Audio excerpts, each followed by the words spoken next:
Hello, everyone. We're ready for another CCO Club webinar, number 70.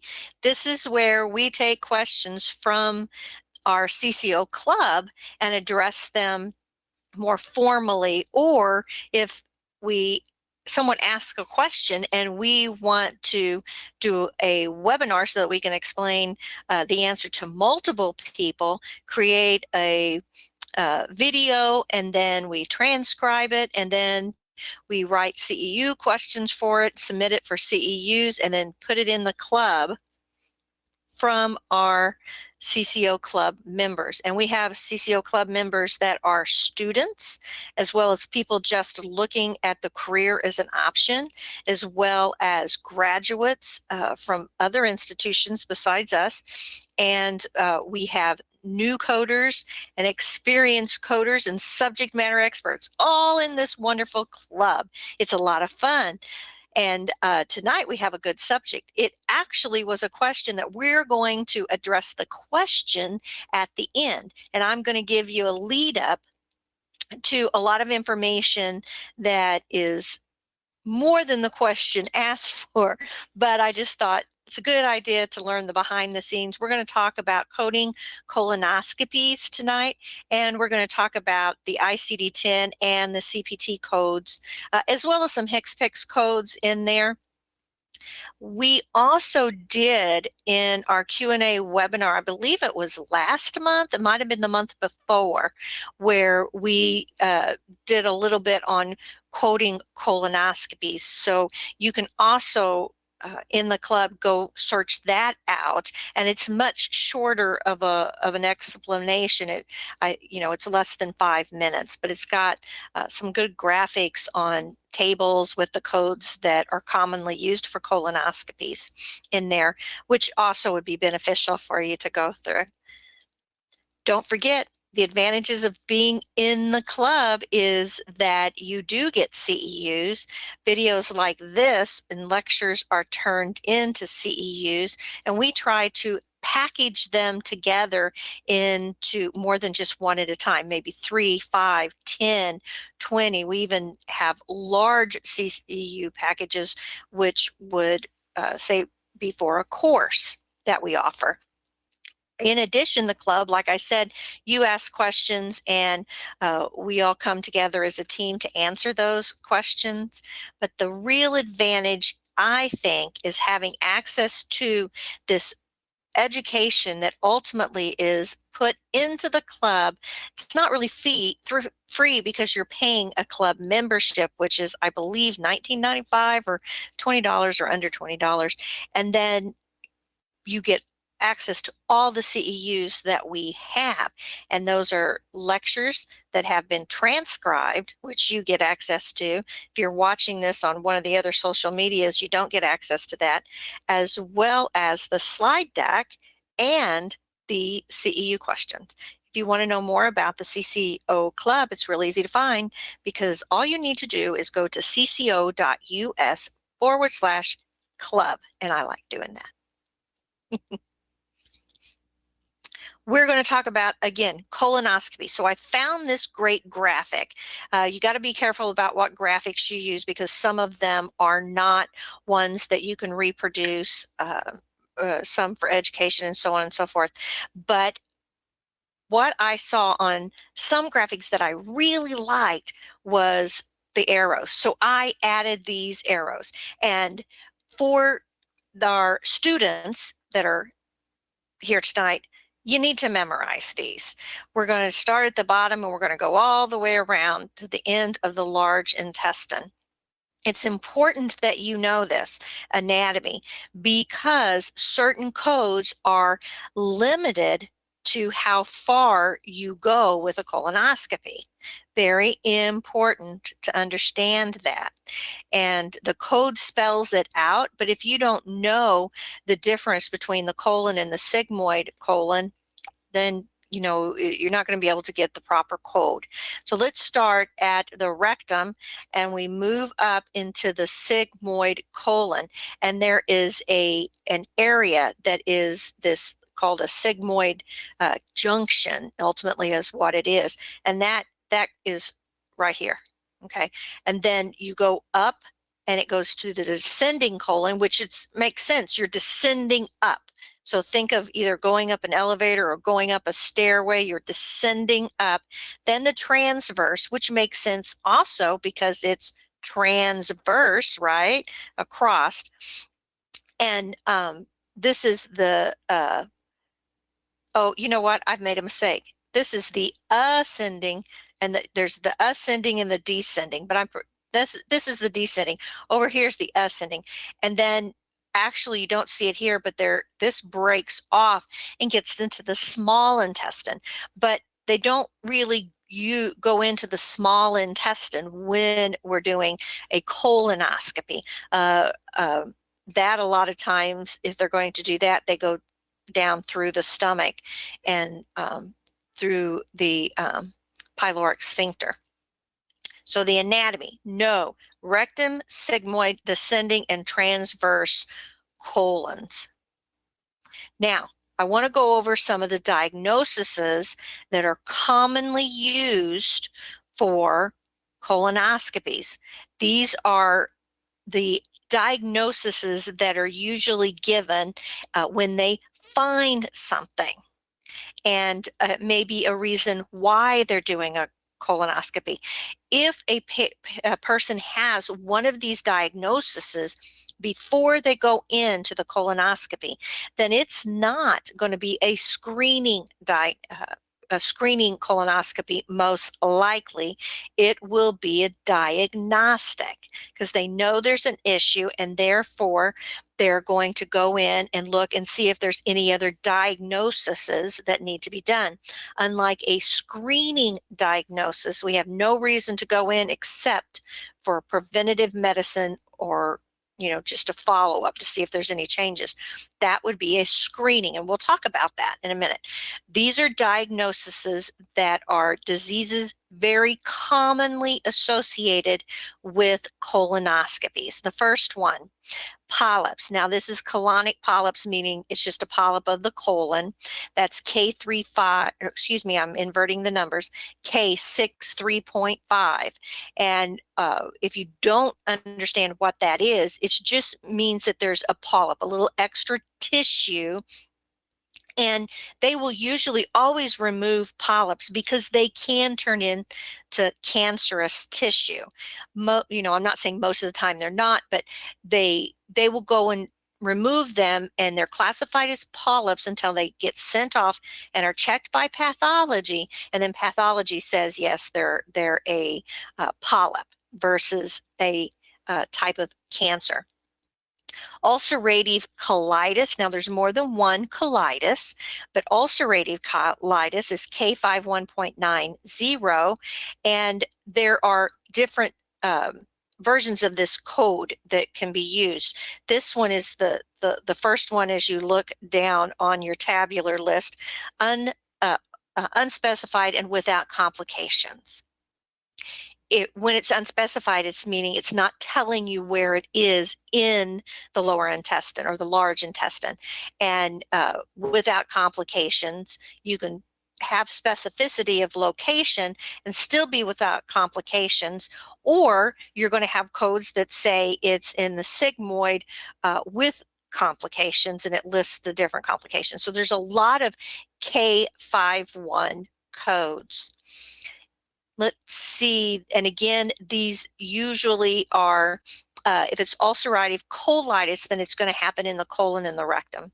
Diverticulitis, K57.9, and whenever you see that number on the bottom, a lower dash, then I think they call that an underscore. That means there's an additional character that needs to be provided. Well, it's a very long range of numbers, and I didn't want to put that there. So whenever you see a point dash or a point number and then that lower dash, that underscore, that means you're not going to end the code there. So diverticulitis of the intestine, part unspecified, meaning what part of the intestine, without perforation or abscess. And then that means you're going to have higher specificity if you have perforation or abscess. Ultimately, diverticulitis is little pockets and inflammation that happens in the colon, and it makes little pockets or pouches. People that have diverticulitis usually have a stricter diet. They can't eat things with seeds or things that will get caught in that pocket, or it causes inflammation, infection, that can cause abscess and ultimately perforate the intestine. So people have bouts of diverticulitis. And even if you have diverticulitis, it doesn't mean that you're going to get inflammation and infections, but it means you could. Right? Then irritable bowel syndrome, IBS, K58, and then you have to point dash, there's more codes to give your specificity, but IBS is gastrointestinal, and the most common symptoms are abdominal pain, cramps, bloating, and altered bowel habits. So they have an IBS that causes constipation, there's one that causes diarrhea, and there's one that causes both, which is combined. And again, K58 with additional characters, that's all explained in the code set. I urge you to make note of these. Of course, if you're in the club, you get to see this, so you can go reference it anytime you want. But notice these are all K codes. K is the first character of digestive type, disorders of the digestive system, conditions of the digestive system. And so we're looking at K5 and K6 codes for the digestive system. Just adding a little more information about anatomy. What does the large intestine do? If you understand the purpose of this particular organ, then it would make sense the different types of complications that could occur and how it would affect other parts of the body. So the first thing to note is that you do absorb in the intestines, and the large intestines really isn't going to absorb as much because your the nutrition absorption and the water absorption all happens in the small intestine. Now, another thing to keep in mind, the small intestine is mostly liquid. Everything that goes through the small intestines is going to be, predominantly liquefied. And if you have an ostomy with the small intestine, that means that the bag that you would, the ileostomy bag or whatever type of bag that you would wear associated to where the ostomy is located would be liquid.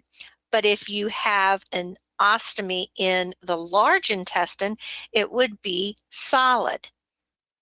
And that's what the large intestine does. It absorbs that last percentage of water, and it creates the waste, and then it's pushed out of the body from that point. Formation of the feces or waste, it's temporary storage. So of course it's going to, that people can get constipated and get backed up. That if there's remnants of food, then it's mixed up with mucus to help it move, as well as bacteria to help break down and turn it into feces.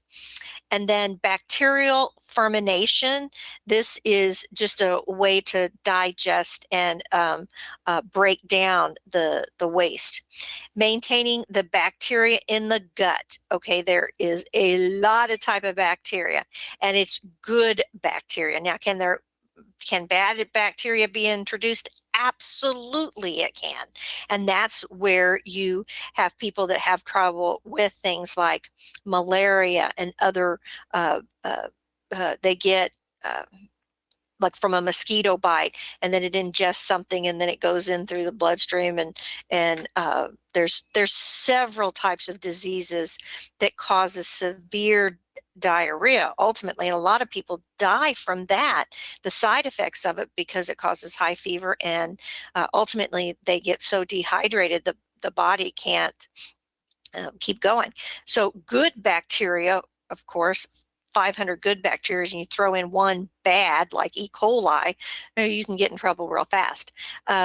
There is a fermenting process that's used, and also this helps the immune system. It produces vitamins, stimulates release of hormones, and there's, of course, storage of fats and things like that.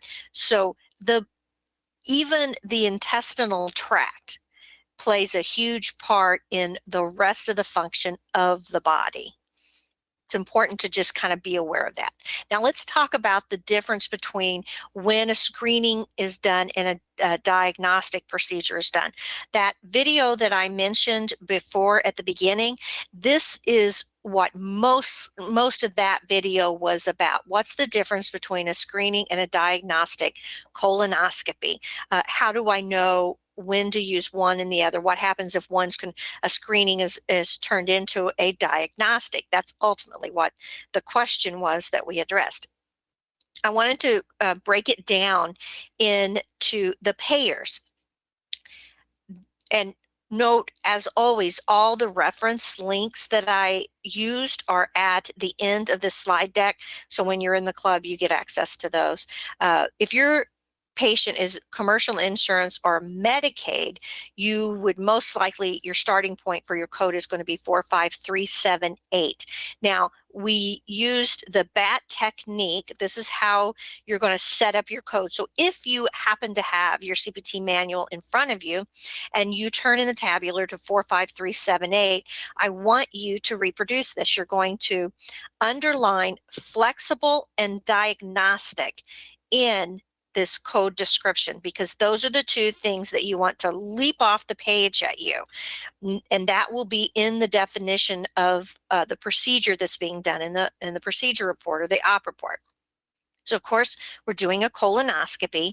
What distinguishes this code from other codes? It's a flexible and it's diagnostic.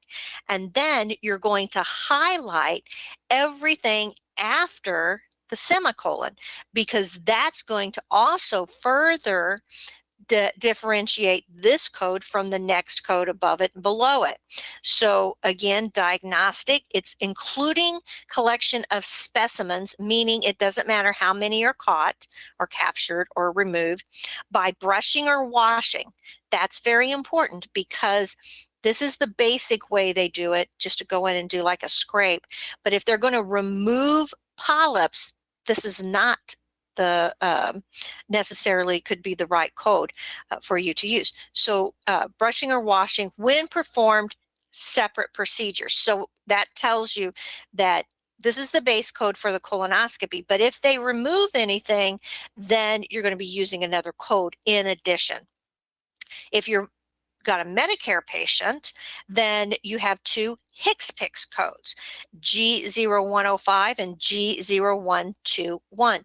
The difference between the two codes is that the 105 is a high-risk patient and the 121 is not a high-risk patient.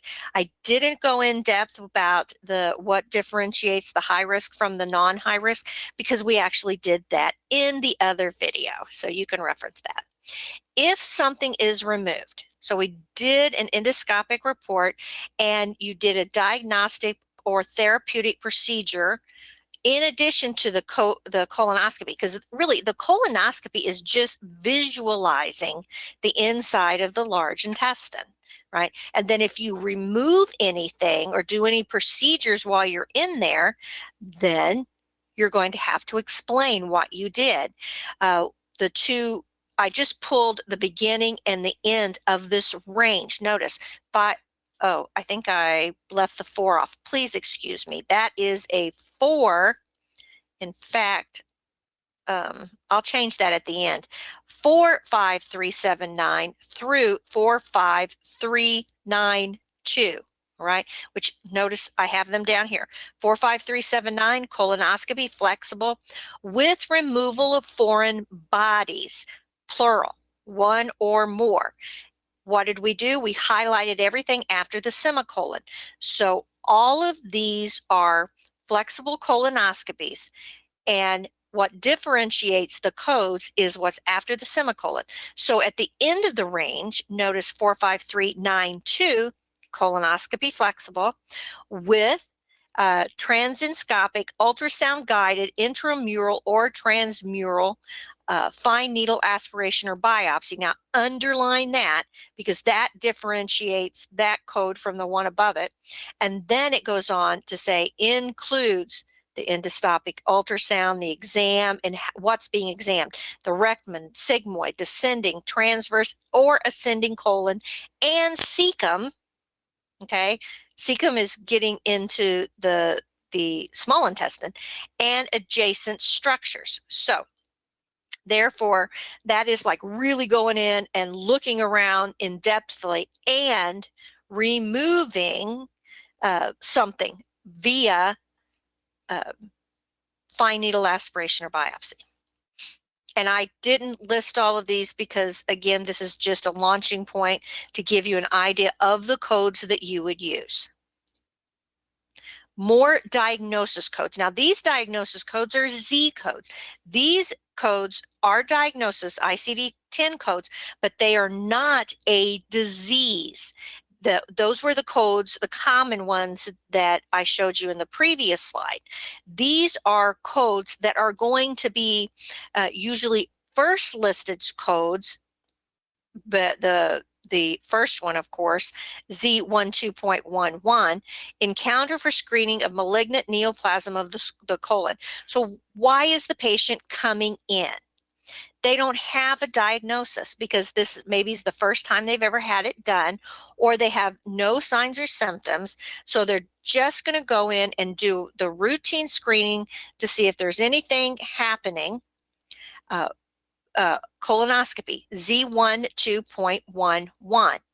That's what makes a screening different from a diagnostic. Now, if we knew that there was something wrong, it wouldn't be a screening. If the patient was bleeding and we went in to go find out why they're bleeding, then it wouldn't be Z12.11. It would actually be a diagnostic code. Another reason that you might go in and look is do the Z12.11 or Z80.0. And again, you could put those together, or you could do the Z12.11 alone. Family history of malignant neoplasm of digestive organs. So if you have a parent or a sibling or somebody that is however far out, maybe grandparents, that have had a malignancy in the digestive organs, then you want to append that because it's important to tell the story of why you're going in.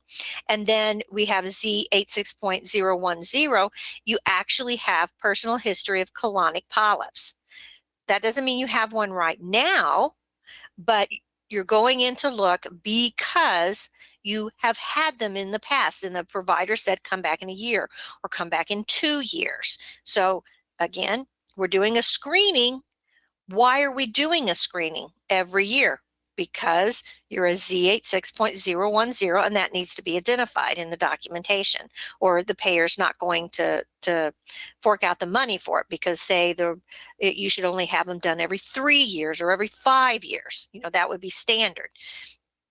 But those two Z codes would give medical necessity as to why you're having it done every year.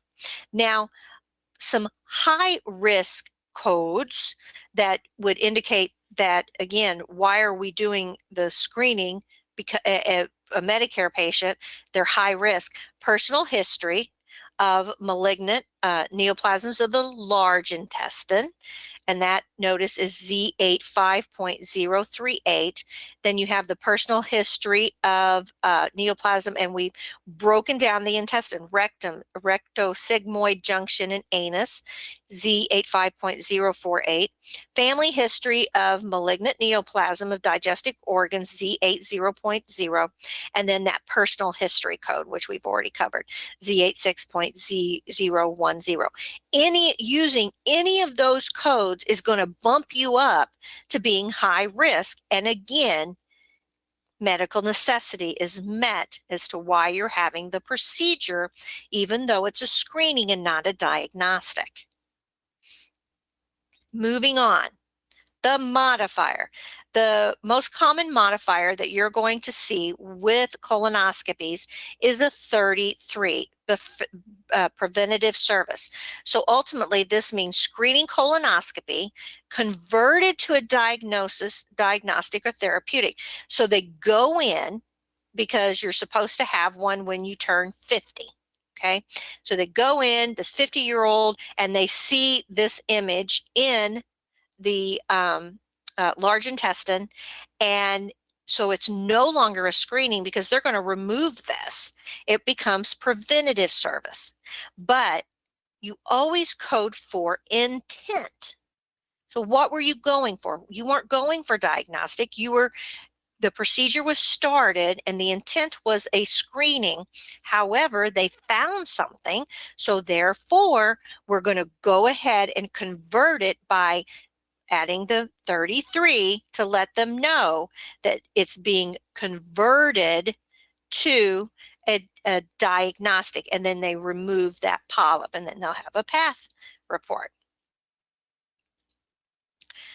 Again, just a little background on screening versus diagnostic to have it on the slide so that you can just kind of wrap it up.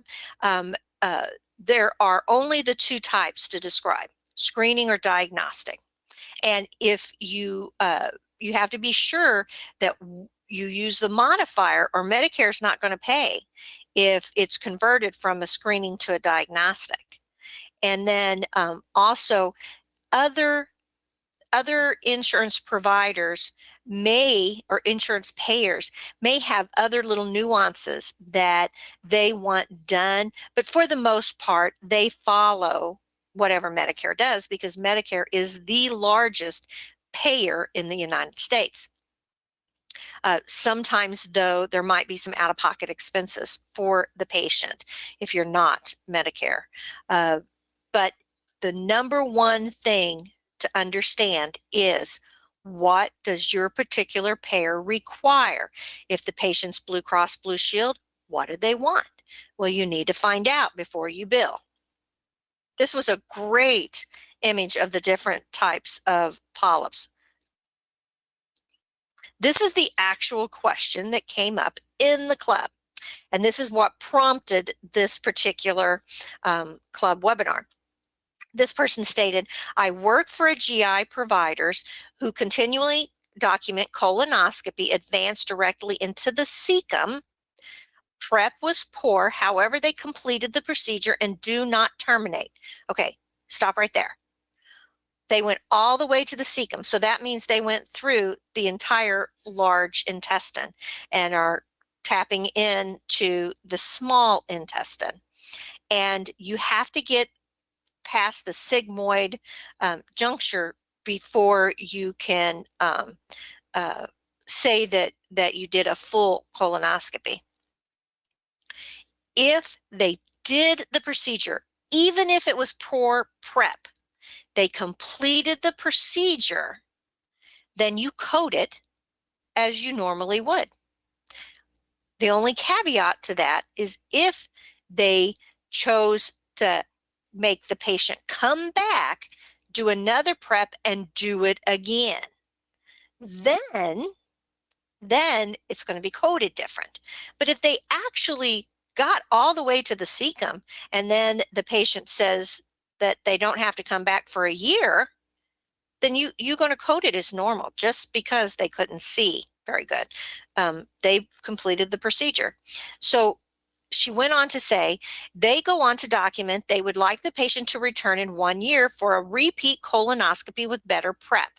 Now, the problem that this coder is having is that routinely, you would not have the patient come back in a year. You would have them come back in 5 years.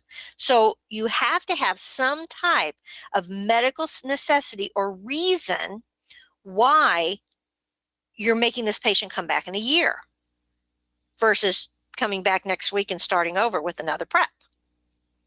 And that's the question. they got all the way to the cecum, but they want them to come into a year, but their payer, their insurance company, only pays for a screening colonoscopy every 5 years. So how am I going to explain that? So we'll talk about that. And she goes on to say, sometimes they document they want the patients to return because they have missed something, or perhaps a polyp or cancer. However, they do not do this consistently. So what am I supposed to do? This clearly doesn't meet Modifier 53 guidelines. I am having a tough time trying to figure out what modifier to use that would meet the procedure, would be a Lotta 52, but I don't think maybe she said Lotta, I don't know. So she needs some help with this. So let's look at those modifiers, Modifier 53 and 52. And she stated, it clearly doesn't meet 53. Well, let's look at what 53 is. Discontinued procedure. And 52 is reduced services. Both of those explain that, we couldn't get in and do what we needed to do for whatever reason. Now, I found this with CMS. It says CMS instructs to use Modifier 53 when the scope does not go to the cecum, but they documented they went to the cecum. That's where she says you can't use 53, but goes beyond the splenic flexure, and that's where I told you that curve was. So in other words, they go in, they get past there, and they go into the descending colon. Maybe they even get into the transverse, but then they can't go any farther. So that would mean 53. Right? And it was used for screening or diagnostic colonoscopy. And they didn't do anything surgical. They didn't remove anything. And clearly this patient, they got all the way to the cecum, which means you can't use 53. There is a set fee for colonoscopies with 53. So again, it's going to cut the amount of money that's paid out. Modifier 53 reduces payment, usually due to poor prep or patient conditions such as tortuosity, which means the intestines are prolapsed, usually is what that means, and twisted. Should also be used on an intended EGD that did not get beyond the gastric outlet, though. So in other words, if we go through the esophagus down into the stomach and then get into the small intestines that way, you could still, 53. So what do? This is actually a reduced service because they made it to the cecum. If the provider had not made it, documented that they went all the way to the cecum, then you couldn't, you could have used 53. Now, they weren't able to really perform the colonoscopy because of the bad prep. It has nothing. Don't worry that it took them, say they don't have to come back until a year, because they were able to look around and say, we don't see anything, but it was a bad prep. So there could be something hiding, but we think that you're good for a year. Come back. If you put a Modifier 52 on there, you've reduced the service, meaning we didn't get a good look. 53 discontinued isn't applicable because they met the cecum. They got to the cecum. So again, if you append a 52, that will tell the provider that or the payer that it's all right to come back in a year and bill the procedure again because it was a reduced service. We couldn't get a good look. That answers that question. Now let's look at some examples. And I put the article that I got these examples from. It is from another article, a fantastic article, and that is in the resources. So I want to make sure that they're getting attribution for these examples. The first one, a 52-year-old patient with from the previous example, which I didn't give you, has had an abnormal finding during their screening colonoscopy. The surgeon removes a polyp with a snare technique. So what are you going to report? The code that we're going to use for CPT is 45385 with the modifier 33, because it was a screening that turned into a diagnostic. Without that 33, you're only going to get paid for a screening. And then this one goes on to tell you that it was with removal of tumor, polyps, or other lesions by snare technique. So all of these tell you there's hot biopsies and all these different ones. Snare technique's pretty common, and that's why it's 45385. Why did they have this done? Z12.11, encounter for screening for malignant neoplasm of the colon. And what did they find? A polyp of the colon, K63.5. So that tells the whole story. We went in for a screening, and the procedure we were going to do was the 45385, but it was a screening that we converted to a diagnostic because we removed a polyp, and we removed it via snare technique. Okay, let's look at another Medicare patient this time with a history of Crohn's disease, and that's what Crohn's disease looks like. Poor people that have that. So it's a disease that they suffer a lot with. A history of Crohn's disease present for a screening colonoscopy. Her most recent screening colonoscopy was 25 months ago, so a little over 2 years. No abnormalities are found. Reportable procedure and diagnostics are going to include G0105. Why? Because she's high risk. She has Crohn's disease. It's already understood. Excuse me. Why did they go in? Diagnosis code Z12.11, the same. But what does the patient have? Crohn's disease, K50.80. And there's lots of codes for that. Some additional things that you should note, and this is just kind of a summary to follow up. If you're going to do a colonoscopy and you don't get to the splenic flexure, then you have to code it as a sigmoidoscopy. If the procedure failed, it should be referenced under incomplete in the index. And 45378 with the right G code modifier for failed procedure. And that's actually from a website in Australia of diverticulitis. So CMS is going to require that you put a separate modifier whenever you code a screening colonoscopy that turns into a diagnostic when you remove something like a polyp. And that modifier is what? 33. You're going to use 45385 if you code with a PT modifier when the procedure becomes diagnostic. In this case, don't use the G code for screening. Keep an eye on commercial payer contract guidance, screening turned diagnostic procedures. So again, if your patient is Medicare, that changes. You might have a different code for some other types of payers, and these are done very commonly. So make sure you know which one works with the payer that you'll be coding for. CMS is just on the billing side. When they do a screening colonoscopy, the reimbursement is goes from 5 to 3 unit values. So a 40% reduction leading to a 28% reimbursement decrease. And so that was found in anesthesia resources, which is all linked there in that resource page. So again, you don't want to put reduced screening if you don't have to, but ultimately that's what happened with that one that the person submitted to the club.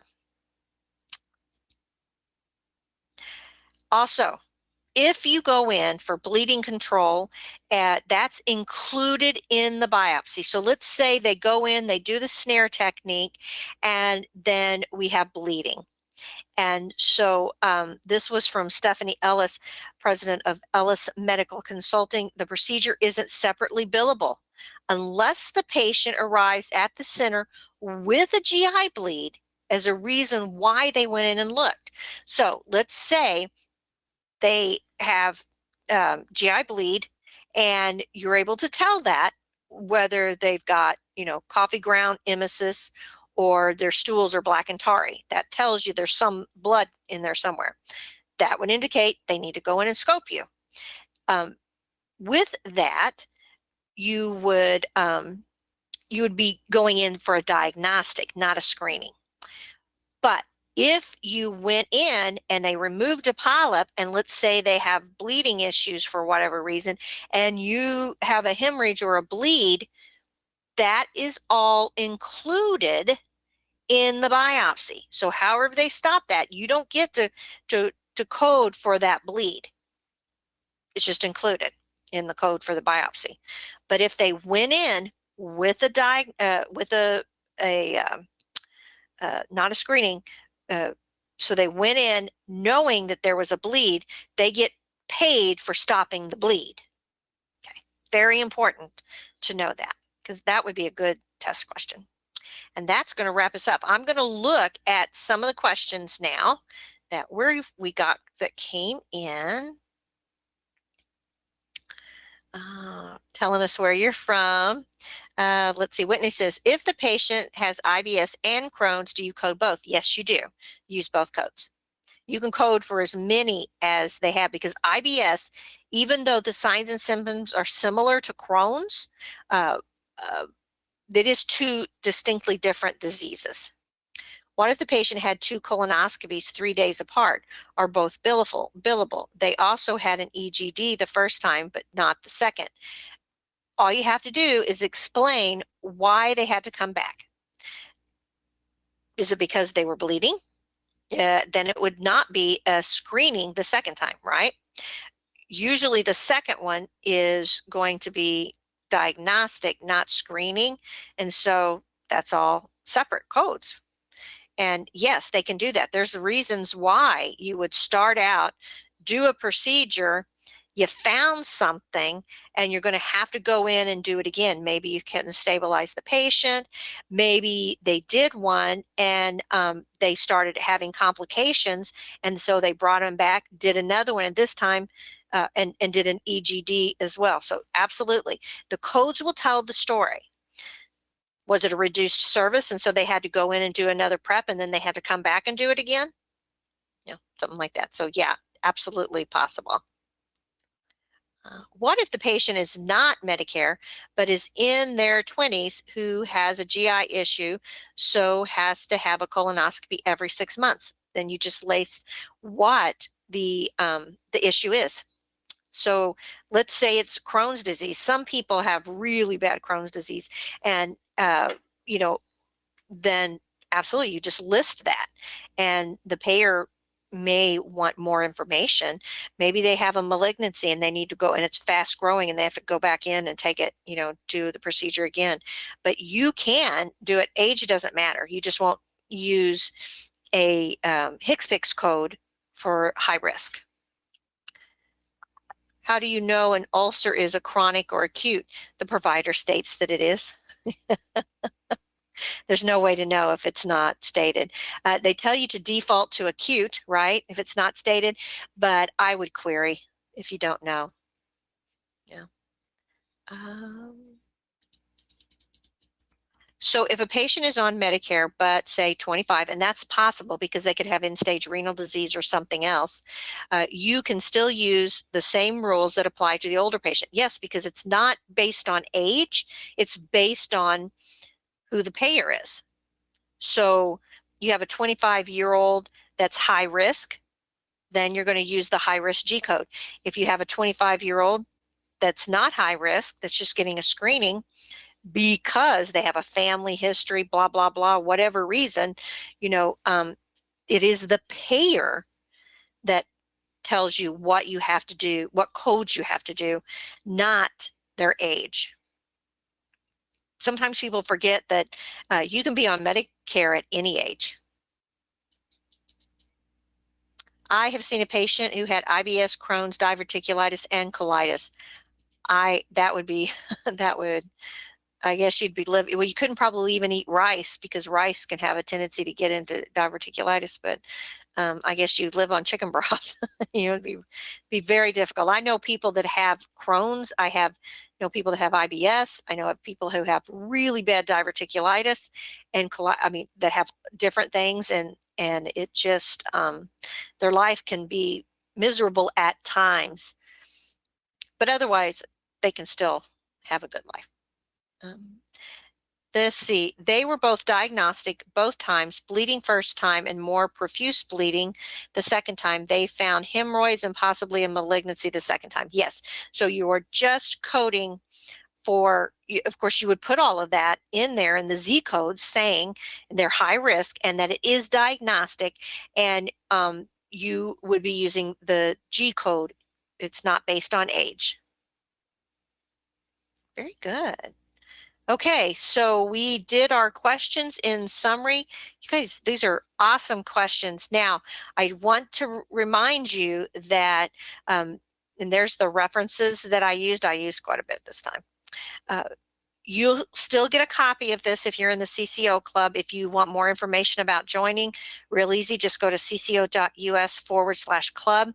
This question came directly from the club, from a coder that was out in the field coding. We get these all the time, and some of them are ones that we know that will benefit a lot of people. Maybe not a quick answer, and so we put them in our club webinars. If you have a topic that you want us to talk about, you can absolutely go to the cco.us website and submit a topic. Of course, our club members always get priority, and our students. We also have a student webinar that we do, and we've got some other things in the works. So I want, Whitney, don't leave. I got to show you something. Whitney is one of our all-time, always coming to the webinar people, and so we wanted to tell her happy birthday. Lori wanted to make sure, since you're one of her Facebook friends, that you had a little shout out for your birthday. So I hope I caught you before you leave, Whitney. Hey, Whitney! Yay, happy birthday, Whitney. We don't do birthday songs, you but we two, do. If you come to all of our webinars like Whitney, we know her really well, and we've had people throughout the last decade that, whatever time in their life, they've been able to come to multiple webinars, and so Whitney is one of those people, so Lori made this up for you. Thank you. You're welcome, Susan. I'm glad that was helpful. And Whitney says, that is awesome. Thank you all so much. Again, you guys, we love our club members. They're so helpful. I learned something doing this that I thought I knew and then realized I didn't know. But being able to go back and check these references is really important, and you'll have those all in the club. Great articles, really great stuff tonight. And we're about 10 minutes early. Get some extra sleepy, extra winks in, right? You'll be able to get some more winks in. Absolutely. And we'll see you Thursday. Thank you, everybody. Bye, guys.